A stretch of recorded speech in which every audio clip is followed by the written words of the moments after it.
netrukus vyks paskutinės U19 Baltijos taurės rungtynės tarp Lietuvos ir Latvijos rinktinių. Komandos jau įsirikiavę aikštėje ir dabar nuaidės 1-2. Na ir trečiosios rungtynės, kurios turbūt ir lems, kas iškovos Baltijos taurę. Mūsiškiai, aišku, kur kas geresnėje situacijoje, nesunki trys rungtynės būtų pasibaigusios analogiškais rezultatais ir visos komandos turėtų po 3 taškus. Na, tikiuosi, kad to neatsitiks, nes visgi Silinč, numeris 7 Markus Ivulans, numeris 10 Rudolfs Klavinskis, numeris 11 Kirils Artiomovs, numeris 12 Valters Liepainieks. Čia mūsiškiai dabar bando spausti varžovus jų baudos aikštelėje. Šį kartą gan lengvai atlieka pirmą pažeidimą. Kaip seksis mūsų ekipai, aišku, šiek tiek įtakoja turbūt turnyrinė situacija ir rungtynių pradžią. Matome, kad Latviai bando kovoti dėl iniciatyvos. Ir turbūt vertėtų paskelbti. Labai geras perdavimas čia Regnar Krot. Varžovų baudos aikštelėje kritimas, galima žaisti toliau. Savičius. Krot galbūt pritrūko šiek tiek greičio, čia Nedas Garbaliauskas.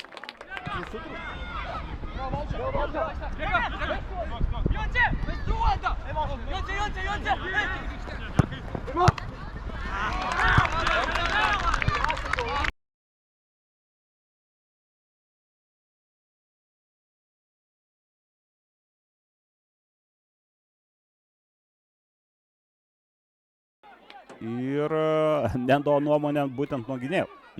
Ten buvo rikošetas ir kamuolys paliko aikštę, bet teisėjo nuomonė buvo kita.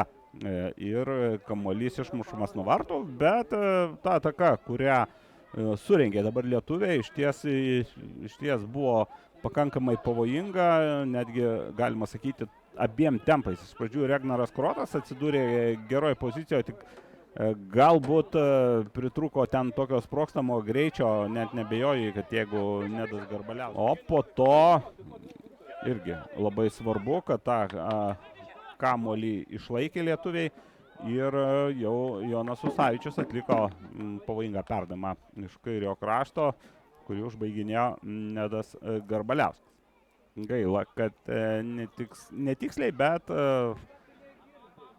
jeigu tokių atakų bus daugiau, matysime turbūt ir kitokią atakų baigtį. Beje, sakiau, kad dar pavardinsiu ir atsarginius žaidėjus. Šiandien ant atsarginių žaidėjo suolelio šie žaidėjai.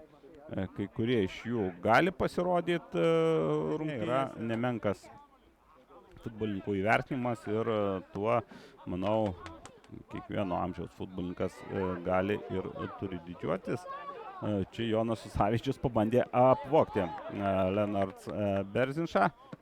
Šį kartą nepavyko, nors netiek daug ir trūko. Tikrintai sužaidžia mūsiškiai, o Jonas Usavičius jau dabar vienas iš kontratakos organizatorių, galima pasakyti. Šiek tiek pritrūko tikslumo. Na ir kol kas tokios auklėtinis dabar tęsia savo karjerą Portugalijoje, Benficos klube, apie kurį turbūt daug kalbėti nereikia. Čia Latvijos vartininkas Kristis Plavič parodo, kad Švedijos Djurgardens IF irgi žinomas vardas futbolo pasaulyje. O čia kaip drąsiai žaidžia Variolo. Na, aišku, minėjau ir atsarginių žaidėjus, tai Emilis Kirliauskas šiuo metu Kauno Žalgiris, bet iš esmės labai daug praleido jis laiko ir galima vadinti FK Garliava auklėtiniu. Ugnius Vaitiekaitis Kauno Žalgirio futbolo akademija, Ugnius Semaška Vilniaus BFA, kaip ir Margiris.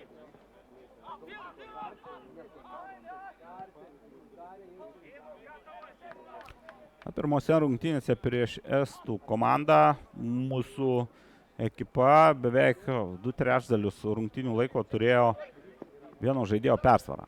Bet reikia pagirti turbūt Estijos ekipą už kovingumą.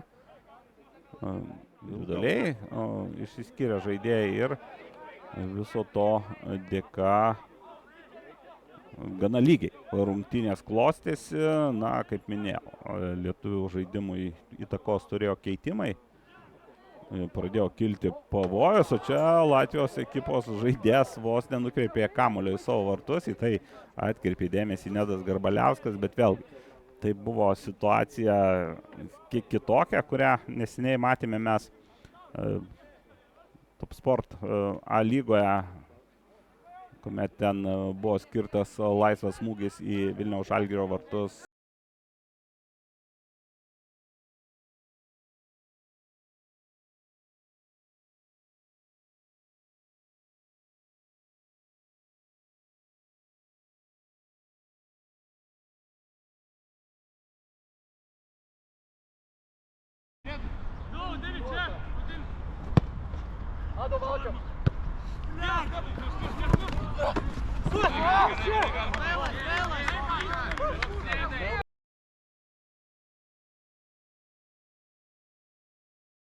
Vilniaus Žalgirio vartams.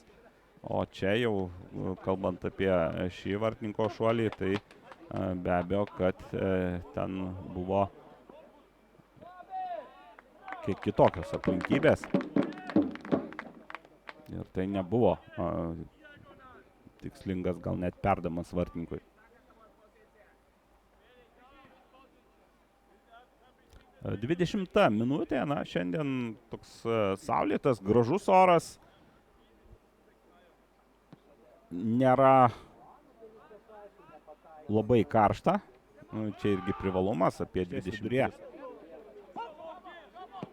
Labai norėtųsi, kad tokių dalykų nebūtų. O štai tokie perdavimai mums patinka. Ataka dešiniajame krašte, Liskūnas, kairė koja, tiksliau koja, dešinė ten koja, atmušė kamuolį vartininkas, dėkoja gynėjams, kurie po to pagelbėjo, bet čia iškart buvo atsakas. Gal netoks pavojingas, bet vėlgi smūgis iš aštraus kampo.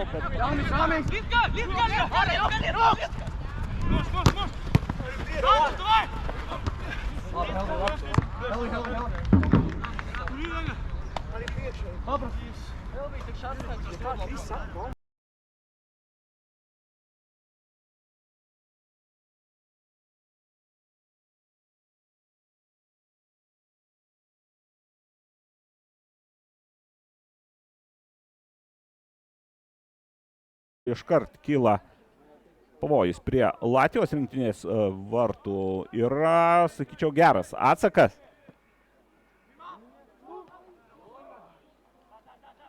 Tai iš Apolai kamuolio pasiekti nepavyko. Na, buvo.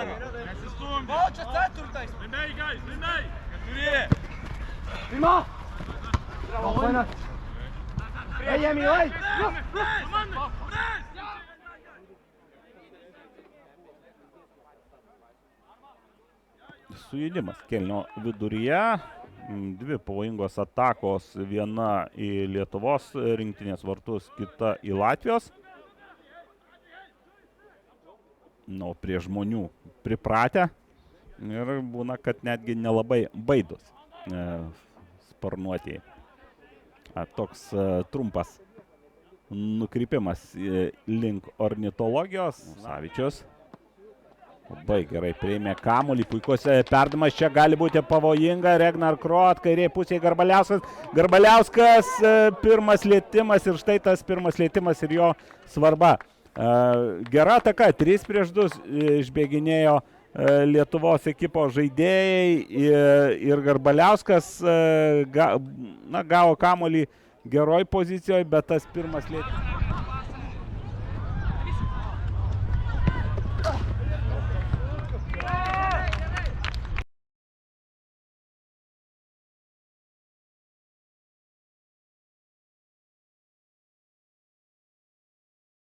Per daug į šoną ir jau smūgis ne iš tokios patogios situacijos, nieko keisto, kad ir į vartų tinklą kamuolys nepataikė.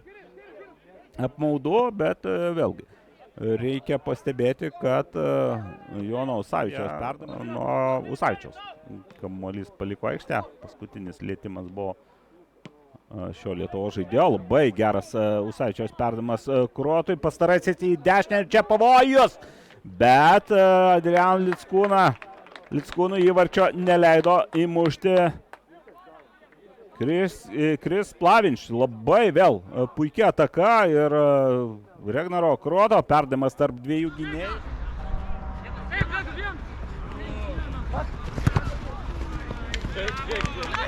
Kurotas baudos aikštelėje išbėgo, sumažino kampą ir aišku, Adrianui Lickūnui jau nebuvo ten daug laiko ir erdvės pramušti kitaip. Dabar atkarpa maždaug 5 minutės, kuomet išryškėjo lietuvių žaidybinis pranašumas ir kas svarbiausia, matome, ką jis gali išdarinėti su kamuoliu baudos aikštelė. Čia turbūt ne pats aštriausias atakos tęsinys, mums aišku nuo to tik geriau. Buvo perspektyvioje situacijoje Latvijai, dabar lietuvių atsakas, bet netikslus perdavimas. Na, tas žaidimas praktiškai be aikštės vidurio, ieškant laimės prie varžovų baudos aikštelės, tą, ką pastebėjau pirmosiomis minutėmis, tęsiasi ir toliau. Turbūt Latvius taip žaisti įpareigoja turnyrinė situacija, bet lietuvaičiai priima iššūkį ir tokiam žaidime jaučiasi irgi ne ką blogiau. Čia prasiveržimas į baudos aikštelę, praleistas kamuolys ir čia pritrūko to, kad pataikyti į kamuolį. Situacija buvo iš vienos pusės dėkinga, kita vertus.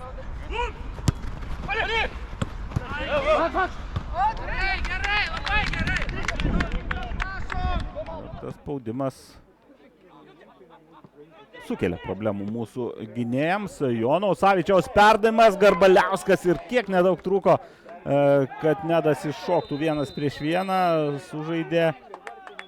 sužaidė trečiasis numeris, bet dabar būtent teisėjas traktavo kaip perdavimą atgal. Matis Silinč, bus įdomu pažiūrėti šios atakos pakartojimą. Iš po kojų kamuolį grąžino, aišku, Silinč, bet kita vertus vartininkas tikrai galėjo koją žaisti. Nebuvo ten stiprus smūgis, turėjo laiko vartininkas sužaisti kitaip, bet paėmė kamuolį į rankas ir dabar unikali situacija. Net ne 11 metrų baudinys, o per pusę mažesnis atstumas. Aišku, laisvas smūgis, iškart smūgiuoti negalima. Visi 10 žaidėjų yra ant vartų linijos. 11 netgi žaidėjų. Čia kalbu apie latvius.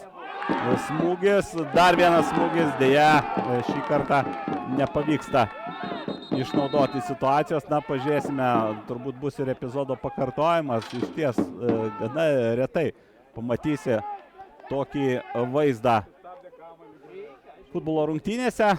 Bet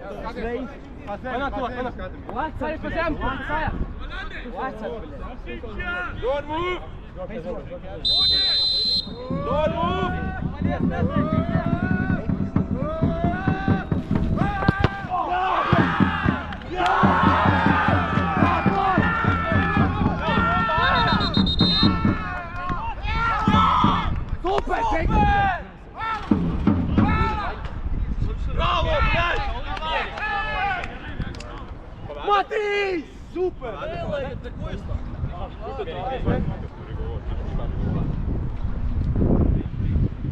Likonė su Latvijos ekipos vartininku, matyt, dar aptarė tą situaciją, kuri buvo ir dėl ko buvo paskirtas laisvas. Bet dabar tokie kontaktai na, nėra vertinami kaip pražanga, o Latvija muša pirmą įvartį. Štai kaip viskas pasisuko, 20-asis numeris. 20-asis numeris Helvis Joks po kampinio, po serijos rikošetų siunčia kamuolį į vartus, įžaidė dabar Latvijai kampinį, vėlgi čia koncentracijos toka, neišmuštas gerai kamuolys, vienas smūgis, į pirmą smūgį blokuoja mūsų žaidėjas ir lietuviai, nors prieš tai turėjo kelias geras galimybės išsiveržti į priekį, po vienos kitos klaidos, prisiminsim, kad ir tas kampinis buvo tuomet, kai suklydom savo aikštės pusėje, atsidūrė besivenčių, ojejoj, galėjom išlyginti rezultatą Adrian Lickūnas. Žodis, kuris užsikirto be komentuojant ir žiūrint į Lickūno reidą, yra vaidmenyje.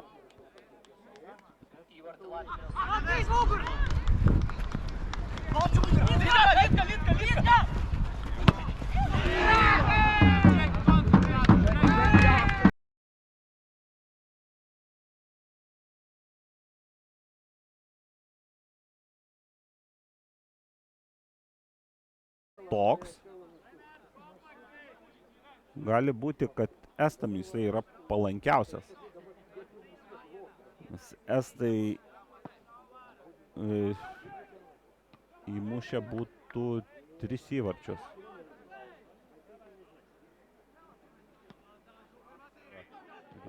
Įvarčių santykis ir ko gero, kad tai yra papildomas rodiklis, kuris lemtų. Čia lietuvių ataka, bet latvių vartininkas Kris Plavinč pirmas prie kamulio ir dar pratelio pavojų likvidavo.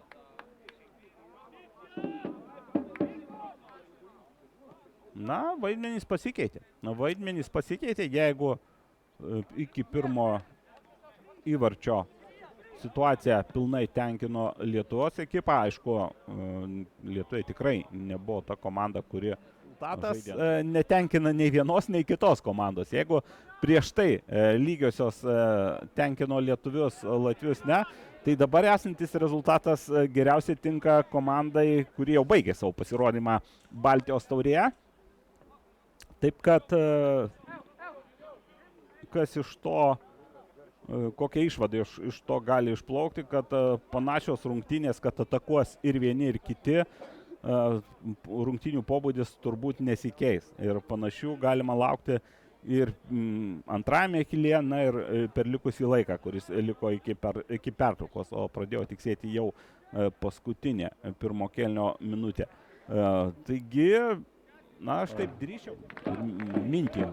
Atspėjo Latvių ekipos gynėjas, perdavimą nutraukė, netrukus nuaidės. Dabar ir nuaidė finalinis švilpukas, kuris skelbia. Latvijos rinktinė rezultatu 2-0 įveikė Lietuvos bendramžius, tuo pačiu iškovoja Baltijos taurę, su kuo mūsų šiaurinius kaimynus ir sveikiname. Šiek tiek liūdnoki turėtų jaustis Estijos komandos futbolininkai. Prieš 10 minučių jie dar buvo pirmoje lentelės vietoje, na, o visai nekokios nuotaikos turėtų lydėti Lietuvos futbolininkus. Deja, reikia pripažinti, kad